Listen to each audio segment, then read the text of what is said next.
রাহুল বন্দ্যোপাধ্যায় সহ অভিনেত্রীকে উদ্ধার করা সম্ভব হলো, তাকে বাঁচানো সম্ভব হলো, কিন্তু রাহুল তলিয়ে গেলেন কিভাবে? এক প্রত্যক্ষদর্শী কি বলছেন দেখুন। গতকালই শুটিং হয়েছিল, সেই শুটিং সময় যখন এই 4:30টার মধ্যে হবে, চিৎকার আওয়াজ এরকম শোনা গেল। তারপরে আমরা সবাই দেখার পরে উপরে ড্রোন চলছে। তারপরে আগে হিরোইন কিন্তু ফেঁসে গেছে, এই এক আঁঠে জল হবে, হিরোইনটা একটু জল হয়ে গেছে। তারপরে হিরোটা ওকে বাঁচিতে যে ও নিজেই ফাঁসি গেল, সেখানে কাদা ছিল। কিন্তু ওই যে যারা শুটিং করতে আসছে, কিন্তু লোকাল গাইড কিছু নেই, আমাদের কমিটি কিছু বলেনি, কি এই যে সোসাইটি যে লোক আছে তাকেও কিছু বলেনি, লোকাল লোক কারে সাহায্য সে নিয়ে গেছে। কিন্তু কোথায় কাদা আছে, কোথায় চোরাবালি আছে কিছু জানে না। এটা কি চোরাবালিতে ফেসে গেছে? না, চোরাবালি নেই, কাদা, অনেকটা কাদা আছে, সে কাদাতে তার পা ফসে গেছে। উদ্ধারটা কিভাবে হলো? হ্যাঁ, সেই মুহূর্তে জলটা কত ছিল? তারপরে যে আগে কিন্তু হিরোইন ফাঁসিয়ে গেছিল, হিরোটা ওকে ধরতে গিয়ে ওই কাদার মধ্যে গিয়ে চলে গেল। তারপরে যখন যে ড্রোন যে চালিয়েছে, ও টিভি স্ক্রিনে দেখছে কি না, এরপর রাউন্ডার ফেসে গেছে। যখন যে বলছে, তখন তাদের লোক যে ছিল ও দৌড়ে আসি, দেখার পরে আর সেখানে যাওয়ার উপায় নেই, যে উপরে যে লোক আছে তখন সে সেখানে যেতে পারবে না। তারপর যেতে পারবে না, সে জল আপাতত 8 ফুট 7 ফুট হয়ে যাবে। তারা তখন এরকম বাঁচাও এরকম বলছে। তার মধ্যে আরেকটা ডঙ্গা এসেছিল, সে নৌকা এসে আগে হিরোইনকে তুলছে।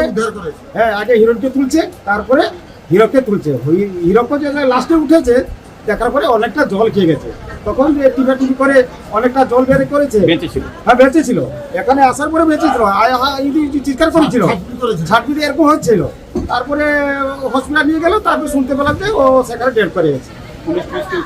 না, পুলিশ কেউ নেই। পুলিশ কি উদ্ধার করলেন? আমাদের এই ভোটে শোষণে পার্টি আমরা নিজে ইচ্ছাকৃত গেছে। তাহলে কি প্রোটেকশন ওরাই মারা গেল কেন না? কোথায় কাদা আছে, কোথায় চোরাবালি আছে। হ্যাঁ, এই যে এখানকার যে ভোটে যে প্যাসেঞ্জারি যে পারাপারি করে, ওরা তার সঙ্গে একটা গাইড থাকে। আমাদের এই যে নৌকা এসেছিল, একটা গাইড দেওয়া হয়, কোথায় চোরাবালি আছে, কোথায় কাদা আছে, কোথায় সাপ আছে, কি কোথায় যে কি আছে, ওরা সব গাইড নিয়ে চলে যায়। ওকে বলে দেবে ভাই ওদিকে যাবে না, ওদিকে লাল কাঁকড়া দেখতে পাবেন, ওদিকে ওই রকম ওরাকে গাইড দেওয়া হয়। এমনি এই যে বোট এসেছিল এমনি তারা করেনি। এখন প্রশ্ন হচ্ছে, কোন পরিস্থিতিতে এই ঘটনা ঘটলো, কিভাবে মৃত্যু হলো রাহুল বন্দ্যোপাধ্যায়ের? শুক্রবার পুরো টিম ধারাবাহিকের শুটিংয়ের জন্য আসে। শনি এবং রবিবার শুটিং হওয়ার কথা ছিল এবং তারপরেই প্যাক আপ, কিন্তু তার মধ্যেই ঘটে যায় এই মর্মান্তিক দুর্ঘটনা। এখনো পর্যন্ত যে সমস্ত তথ্য জানা যাচ্ছে, যে প্রায় শুটিংয়ের জন্য হাঁটু জলে তারা দুজনে গেছিলেন, অর্থাৎ রাহুল বন্দ্যোপাধ্যায় এবং তার সহ অভিনেত্রী। গত শুক্রবার শুটিংয়ে তালসারি গেছিলেন রাহুল এবং তার পুরো টিম। সিরিয়ালের শুটিংয়ের জন্য তারা গেছিলেন। তালসারি জায়গাটি পশ্চিমবঙ্গ এবং ওড়িশা সীমানার 5 কিলোমিটারের মধ্যে পড়ে। শনি রবিবার শুটিং হওয়ার কথা ছিল এবং তারপরই প্যাক আপ হওয়ার কথা ছিল, কিন্তু তার মধ্যেই শুটিং শেষ হওয়ার ঠিক মুখে এই মর্মান্তিক ঘটনা ঘটে যায়। সিরিয়ালের শুটিং চলছিল সমুদ্রের কিনারে। রাহুল এবং অভিনেত্রী শ্বেতা বিকেল নাগাদ হাঁটু জলে শুটিং করছিলেন। এই শুটিং চলাকালীন দুজন এগোতে থাকেন গভীর জলের দিকে। গভীর জলে অভিনেত্রী পড়ে যান, তারপর রাহুলও পড়ে যান বলে খবর সূত্রের। আর এরপর অভিনেত্রী শ্বেতাকে জল থেকে উদ্ধার করা হয়। বোট নিয়ে গিয়ে অভিনেত্রীকে উদ্ধার করা হয়। যে বোটে শ্বেতাকে তোলা হয়, সেই বোট শুটিংয়ের জিনিসপত্র আনা নেওয়ার জন্য ওখানে ছিল বলে খবর সূত্রের। শ্বেতাকে উদ্ধারের ফুটেজ পুলিশ বাজেয়াপ্ত করেছে শুটিংয়ের ক্যামেরা থেকে। আর শ্বেতাকে উদ্ধারের পর আর কোনো ফুটেজ ক্যামেরায় নেই, এমনটা খবর পুলিশ সূত্রে।